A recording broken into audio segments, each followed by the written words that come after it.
قیامت سے پہلے قرآن مجید کے جتنے بھی ورق ہوں گے وہ ایک ہی رات میں سارے کے سارے الفاظ اٹھا لیے جائیں گے، جلدوں میں صرف سفید اور راگ باقی رہ جائیں گے۔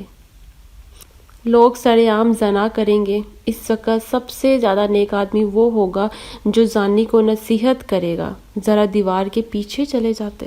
استغفر اللہ۔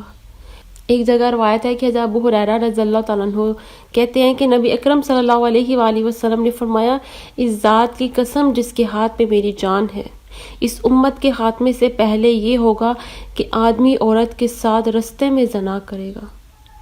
اس وقت لوگوں میں سب سے زیادہ نیک شخص وہ ہوگا جو کہے گا اگر اس دیوار کے پیچھے چلے جاتے تو اچھا ہوتا۔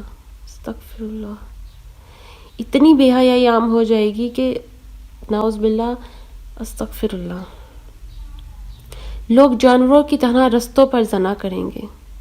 تو رابی میں روایت ہے کہ حضرت عبداللہ بن عمر رضی اللہ تعالیٰ عنہ کہتے ہیں کہ رسول اللہ صلی اللہ علیہ وآلہ وسلم نے فرمایا، قیامت قائم نہیں ہوگی حتیٰ کہ تم لوگ رستوں میں اس طرح زنا کریں جس طرح گدھے کرتے ہیں۔ اللہ تعالیٰ ہم سب کو اس گناہ سے، عذاب سے، اللہ تعالیٰ ہمیں اسے آزمائش سے بچا کے رکھے۔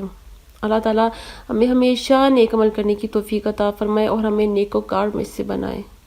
ہمارا جو شمار ہے وہ نیکوکار، شکر گزار ان لوگوں میں ہمارا شمار ہو۔ ہمیں زیادہ سے زیادہ استغفار کرنا چاہیے، جتنا آپ سے ہو سکے زیادہ سے زیادہ استغفار کریں۔